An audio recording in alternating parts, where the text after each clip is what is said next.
Stupid.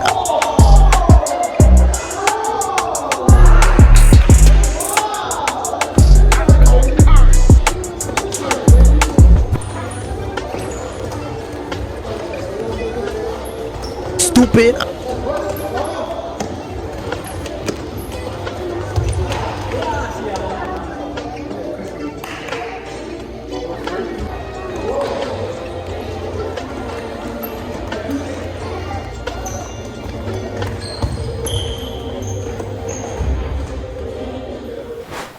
Okay.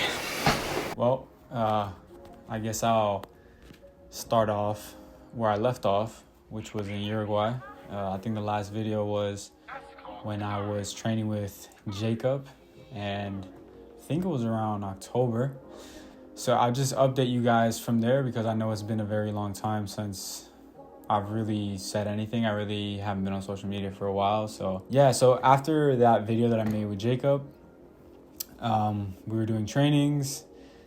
Everything was going really well. I was really playing really well. I was developing pretty well. But yeah, so I think the last day that I was there was on November 11th. I think I got back home in the States, November 13th or 14th. And yeah, so the last 2 weeks was really the time to get the contract. I know that's why I was there. I was trying to get a first division team contract. I was trying to get paid. And the long story short basically is my agents told me that I was offered a contract with the first division team, with the first team. They told me that I was going to be able to play. I was supposed to come back mid-January because that's when preseason started. So they told me to pack my bags and that I was done. You know, the trial was over because the season was ending because the World Cup was starting. So I was over the moon. I told my family about it. I was like, wow, bro, I finally, you know, after all this work, I finally was able to become a pro. You know, I proved myself, I thought. But on the last day, I got a call from, let's just say, one of the directors from the club. And I guess it was a miscommunication. They were mad that I was leaving. They wanted me to stay, but I was like, I thought I already signed the contract. Like I thought everything was agreed upon. I was told that I was supposed to meet somewhere in Canada for the signing. Like it was supposed to be this big thing, but yeah, after that call, I actually was told that I would have to wait for the actual contract offer, which I thought was really weird, given the fact that the coaches were approved of me, and I was told the president approved of it as well. So I'm like, I really don't understand what's going on here. But yeah, after that, I got back home, and I actually went to where I used to live. I went to Massachusetts. During this whole time in Uruguay, there's a lot of family stuff going on, so I just kind of thought it was best to, you know, go back to Springfield. And while I was there, I was waiting for just whatever, you know, a call that I was promised to have. And that call never came. What did come was my agents reaching out to me. It was like, hey, yeah, the contract offer that we told you that you were going to get, actually, we don't have for you, but we have a different offer that they've given us. I don't even know the whole thing. They were going to pay for housing, and they were going to pay for food, and pay for like me able to stay there, and maybe give me an allowance, and I was going to be able to play with the U23 team, the reserve team, and I was going to sign a contract there to do that. And in all honesty, that's actually not bad. You know, like that's a good place to start. But given the fact that I'm a big trust person, and I feel like the trust just wasn't there. And on top of that, there was a lot of shady stuff going on behind the scenes. There was a lot. The living situation was really weird.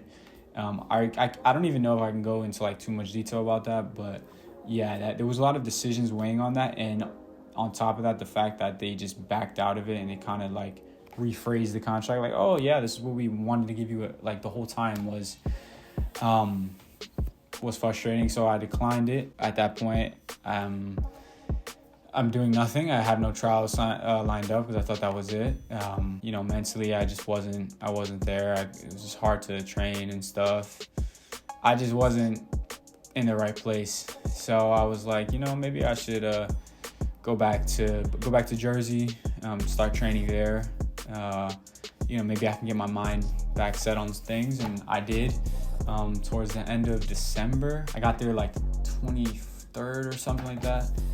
And once I got there, I was told by my agents that I had a trial in Canada.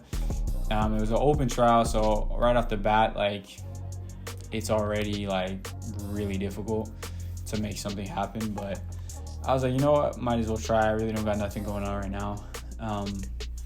So I just trained like trained the month for that. I went late January. I think it was a 3-day, 4-day thing, and I played the first day, and I played really, really well.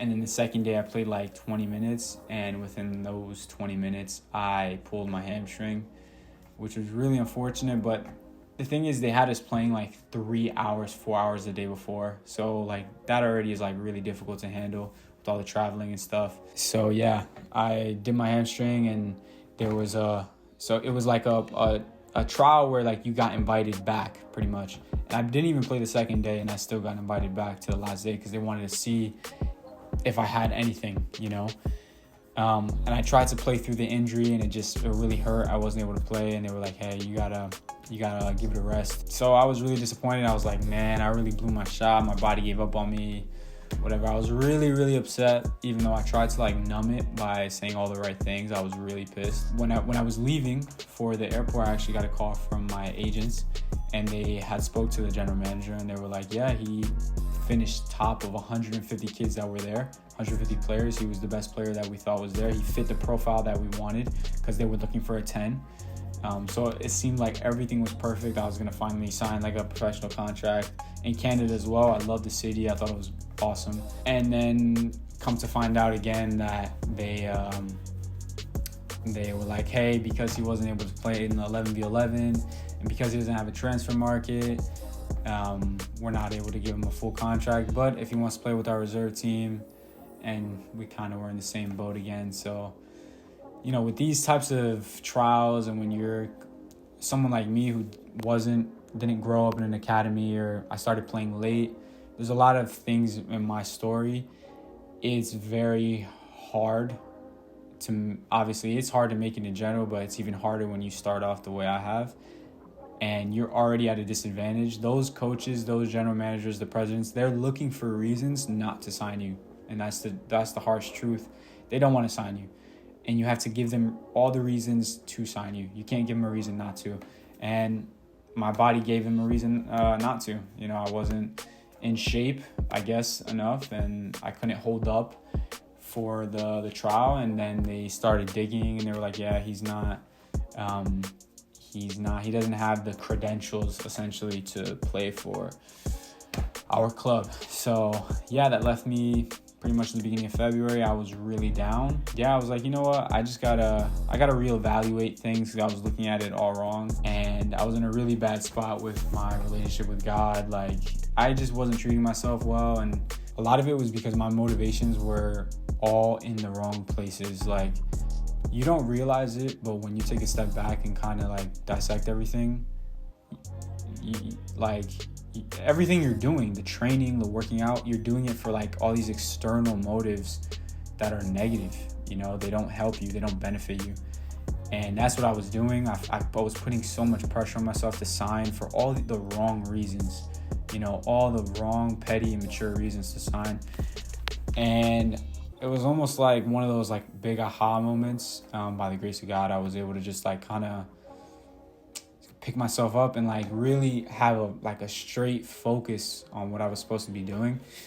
And so I was like, I'm gonna just start training again, and I'm just gonna go with the flow. I'm not gonna try to force anything right now.